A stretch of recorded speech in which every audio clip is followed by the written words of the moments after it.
تو اب اس زیارت عاشورہ میں انسان پر جو مصیبت آئی ہے، جو تکلیف آئی ہے، حسین ابن کی بدولت انسان اس پر غمگین ہے، عزادار ہے۔ کیوں؟ کیونکہ حسین کا غم اس طرح پہنچا نہیں معلوم۔ کل شام غریبہ تھی تو نہیں معلوم اہل بیت کو کب کھانا ملا، کب پانی ملا، نہیں معلوم۔ رات کے کس پہر آیا جب وہ اشقیاء خیام کو لوٹ چکے، جب وہ اشقیاء خیام کو آتش لگا چکے، اہل بیت کو اسیر کر چکے، پہلے آیا بعد میں آیا۔ ایسے افراد پہلے تو اہل بیت کو پانی اور کھانا نہیں دیں گے، بعد میں بھی معلوم نہیں دیا یا نہیں دیا، مقتل میں یہ چیز نہیں دکھائی۔ لیکن بعض علماء نے اس روایت کو پڑھا کہ ہر کی زوجہ پانی لے کر آئی تھی۔ اگر شب عاشور شام غریبہ کھانا ملا، پانی ملا، طعام ملا، تو فطری تقاضا یہ ہے کہ انسان چھوٹوں کو پہلے دیتا ہے، انسانی فطرت میں۔ اور پھر چونکہ چھوٹوں سے زیادہ محبت ہے، زیادہ لگاؤ ہے، زیادہ انسان مانوس ہوتا ہے، لہذا چھوٹوں کو پہلے دیتا ہے۔ نہیں معلوم جب سکینہ کو پانی ملا ہوگا، سکینہ نے کیسے پیا؟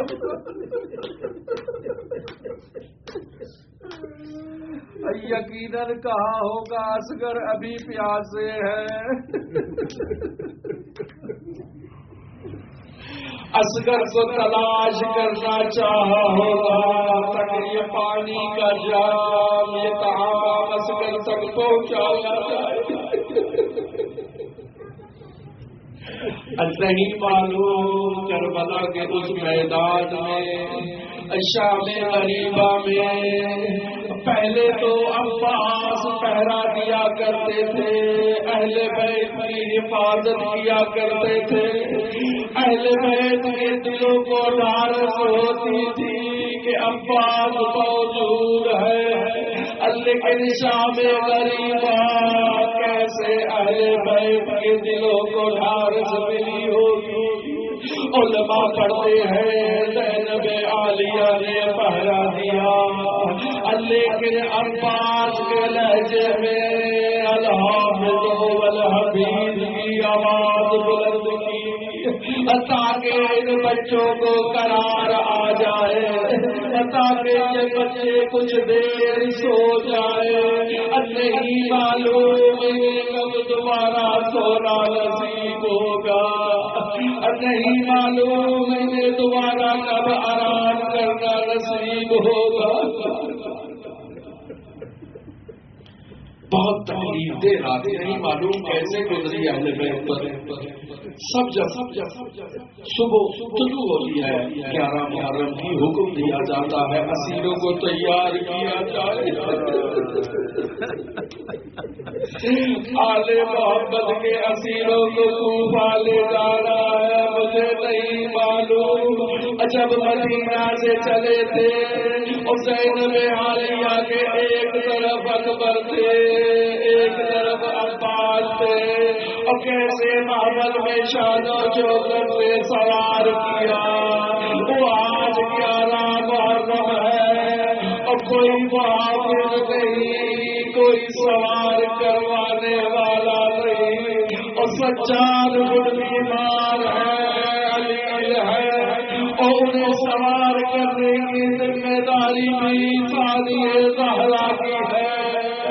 تمام مقدرات کو سوار ثانیہ زہرا نے کیا ہوگا، اور جب تنہا رہ گئی ہوگی اور یقیناً مقتل کی طرف رخ کیا ہوگا، اور بھیا حسین اور بھیا عباس اور محمد علی اکبر کا آج زینب کو کون سوار کرائے گا؟ نہیں معلوم کن سختیوں سے سوار ہوئی زینب عالیہ، لیکن جب عمر سعد نے حکم دیا کہ ان اسرا کے کاروان کو اور شہداء کربلا کے درمیان سے گزارا جائے، اور وہ اجساد اور جو بے غور و کفن سرزمین کربلا پر موجود ہے اور تقدیر ہے، اس کربلا کے میدان سے اہل بیت کو عبور دینا ہے۔ اور جب حضرت سجاد اس کربلا کے میدان سے عبور دیے گئے اور چہرے کا رنگ متغیر ہوا، موت کے آثار نمودار ہوئے، اتنی مشکل سے سوار ہونے والی ثانیہ زہرا نے خود کو منہ کے بل دوبارہ نیچے گرا دیا تاکہ سجاد کی توجہ حاصل کر سکے، اور نہیں معلوم بیوی کیسے پہنچی، بھیا حسین کے پاس پہنچی، صلی علیہ ملائکۃ السماء، اللہ رسول آسمان کے فرشتوں کا آپ پر سلام، آقا حسین مرمل بالدماء، اللہ یہ حسین ہے اور جو اپنے خون میں گلتان ہے، اور نانا اس کا امامہ چھین لیا، اور نانا اس کی رضا چھین لی، اور نانا میں غور و کفن سبتے سرزمین کربلا میں موجود ہے، اور یقیناً ساتھی زہرا نے اپنی حسرت کا اظہار کیا ہوگا، بھیا حسین اور مجھ سے چادر چھین لی گئی، اب اگر آپ کو قبر ضرور دیتی، اور بھیا حسین ہاتھ بند ہے، اب اگر آپ کو قبر ضرور کرتی، اور بھائی میری مجبوری ہے، اور نہیں معلوم اور یہ قافلہ کیسے نکلا اور کوفے تک کیسے پہنچا، نقل کیا جاتا ہے امام سجاد نہیں تھے، اور بار بار اس سواری سے نیچے گر جاتے تھے، اللہ نے حکم دیا اور سجاد کے قدموں کو اونٹ کے پیٹ کے ساتھ باندھ دیا جائے تاکہ سجاد نیچے نہ گر سکے۔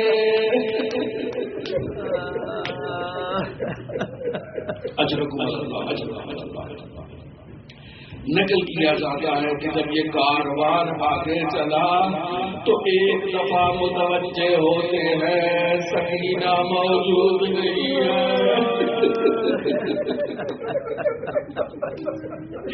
کاروان کو رکوایا جاتا ہے کہ بچی موجود نہیں ہے، اور بچی کو تلاش کیا جائے، عمر سعد کاروان کو روکتا ہے، جبن لیل بچی کو تلاش کرنے کے لیے جاتا ہے، اور نہ جانے کیسے بچی پر ظلم کرتے ہوئے لایا ہوگا، اور جب یہ کاروان کوفہ کے پاس پہنچتا ہے تو کوفہ کے باہر روک دیا جاتا ہے کہ ایک دن اس کاروان کو روکا جائے، ہم نے شہر کو سجانا ہے، کوفے میں جشن کا ماحول برپا کرنا ہے، عزیزو یہ وہی کوفہ ہے، اور جب ثانیہ زہرا پہلے آئی تو علی نے کوفے کی گلیوں کو خالی کروایا تھا، اور رات کو بیٹی کو کوفہ میں لائے تھے، کسی نامحرم کی نظر نہ پڑے۔ آج ثانیہ زہرا کے لیے کوفے کو سجایا جا رہا ہے، اور جب کوفہ میں داخل ہوتے ہیں کوئی پتھر مارتا ہے، کوئی گرم ریت پھینکتا ہے، کوئی سوال کرتا ہے، اور یہ اسرا کون ہے، ان کا سلسلہ نسب کیا ہے، نہ جانے کوفہ والوں نے ثانیہ زہرا کو پہچانا یا نہیں، ایک وقت وہ تھا جب علی نے کوفہ کی عورتوں کے سامنے چراغ دکھا کر ثانیہ زہرا کا تعارف کرایا.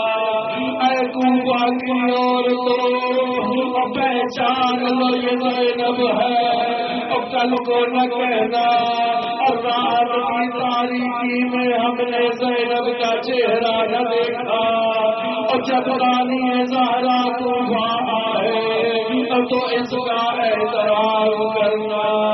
اور ثانیہ زہرا کا یہ کارواں ابن زیاد کے دربار میں آتا ہے.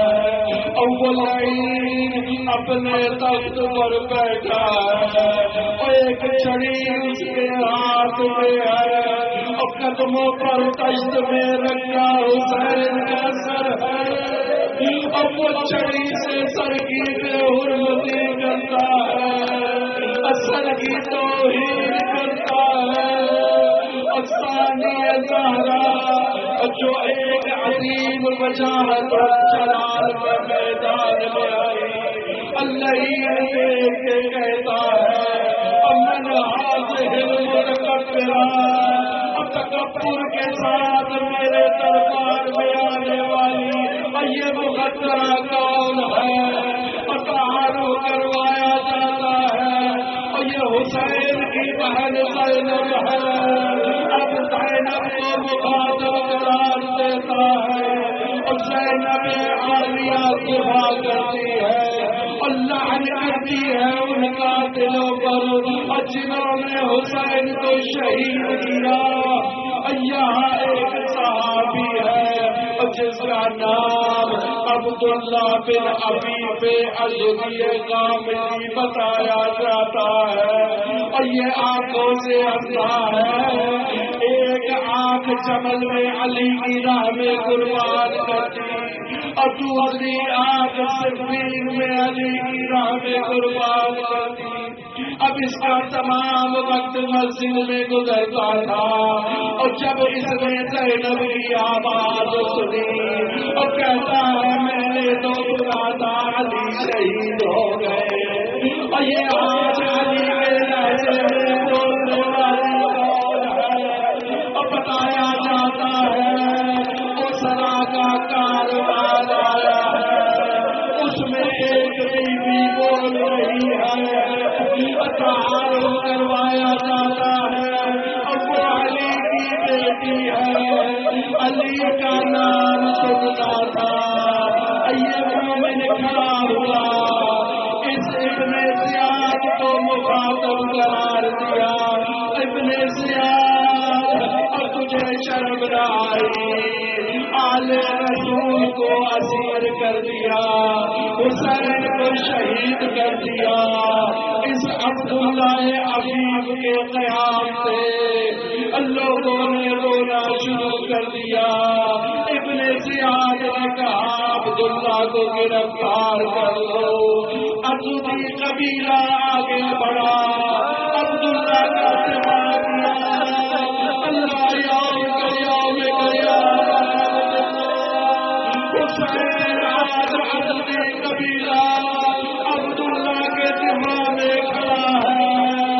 حسین تیری رہن درباروں میں اقداروں میں اقسم بستا ہے. کوئی قبیلہ دفاع کے لیے کھڑا نہیں ہوتا, کوئی سجاد کی پشتوانی نہیں کرتا, کوئی مقدرات عصمت و طہارت کو چادر نہیں دیتا.